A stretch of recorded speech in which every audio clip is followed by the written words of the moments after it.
Before I get started, I wanted to preface it by saying that I am not being a fun hoover here. I am not saying that we should not be enjoying. There I am with my hoover, hilarious. I thought that was a very funny joke for this fun hoover joke. I am not saying though that we should not be enjoying or indulging over Christmas, because we absolutely should. Christmas is the time that your nutrition and exercise is not the priority. The priority is spending precious moments with family and friends. That is way more important, and we shouldn't be worrying or feeling guilty at all about our diet or exercise during these times. Because let's face it, when we reminisce about the best memories and the best moments of our lives, it's times like Christmas time that we think of.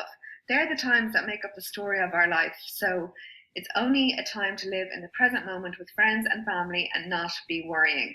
Okay, so I wanted to preface this class by saying that first. But what this class is about giving you, oh, there I am with some family and friends. Yay! Happy Christmas! But what this class is about is giving you 5 practical tips on how to really enjoy the festive season while limiting the damage, okay? Because that can only be a good thing.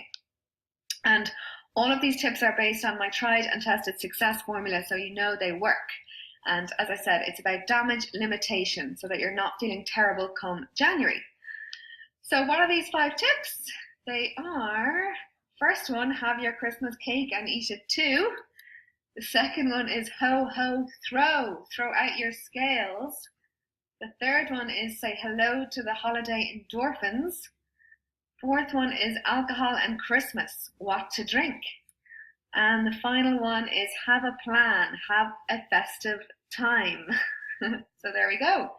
There are the 5 tips. I'm going to get into them now. So tip 1, this is related to my unbreakable law of nutrition, and it is have your Christmas cake and eat it too. So like I've said before, the first thing you need to know is the right facts when it comes to nutrition. And one of the most important ones is my unbreakable law of nutrition. So what you should know already, if you have watched the video that I sent at the start of the challenge, is, I don't know if you remember that, but I sent it on day 2 of the challenge. The title was Your Body's Calorie Level.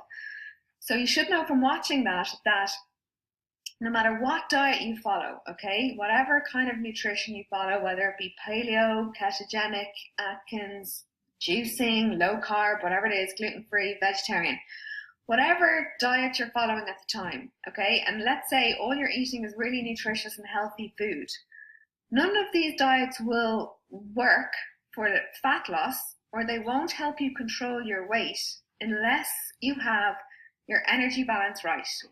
Okay, so as you know by now, energy balance really is the king.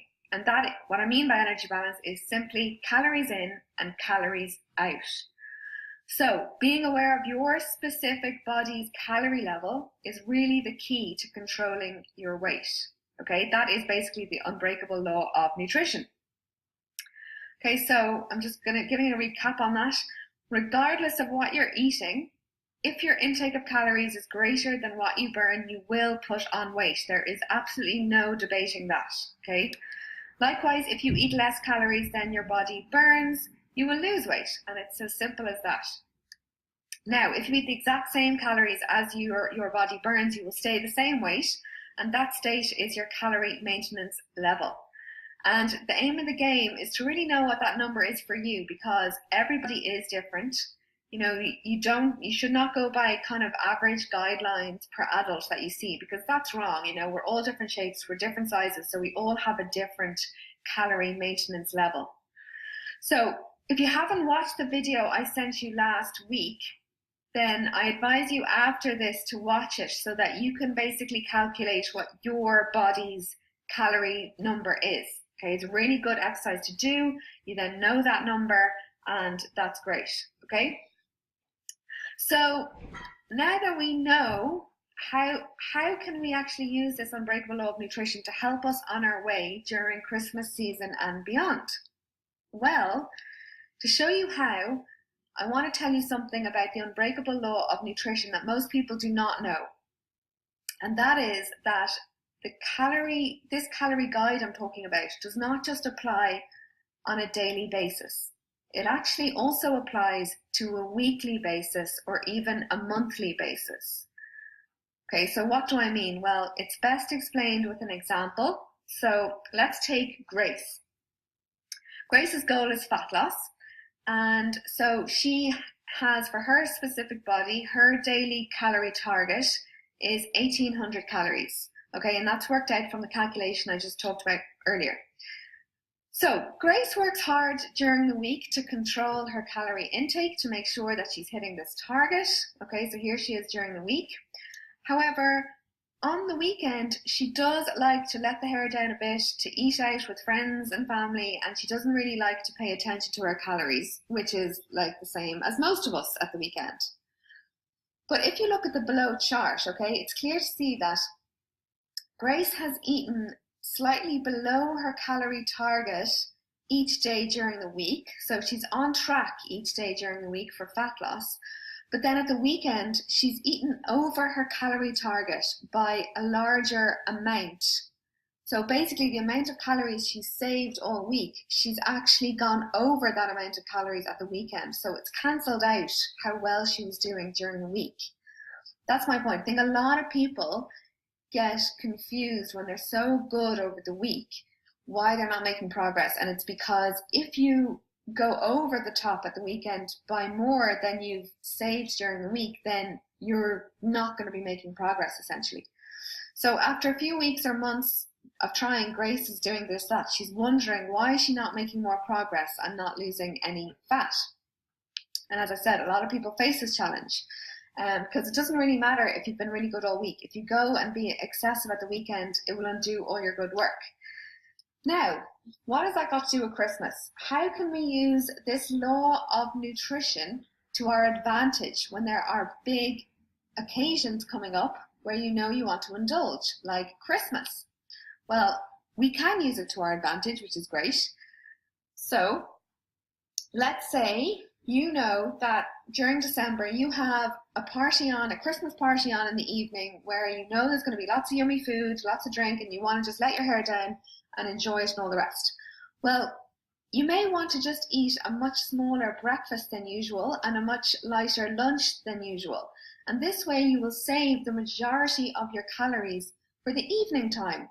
And that should balance out to make sure that you don't overeat on your calories.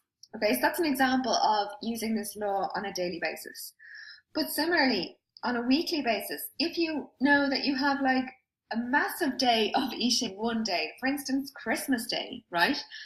And you know you're going to be eating and drinking all day and all the rest, then you may want to have a few light meals a few days before, let's say, and then you would save those calories for the next day, if you get me.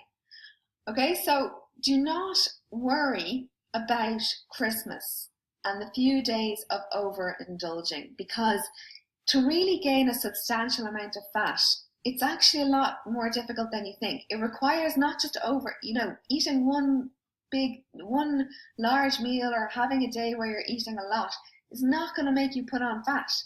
My point is, you have to consistently overeat, like week in, week out, to gain fat. So you can really use this to your advantage over the Christmas season to make sure that you're not kind of consistently overeating on your calories every single day in December. If you consistently overeat on your calories every single day in December, yes, you will put on fat. But if you are selective and you choose the days you really let your hair down and other days where you go a bit lighter, then it should balance out and you won't put on any fat essentially, which is good news. Okay, but this does bring, here I go. So there we go. These are like balancing out your weeks in December to make sure that, some days you're under eating, some days you're overeating, but it's balancing out. That's the point of the unbreakable law of nutrition. Okay, we do not want to consistently overeat every single day. So if we balance it and be clever, we really can do a good job. Okay, so this brings me to tip number 2. Ho ho, throw out your scales. Okay, my point here is that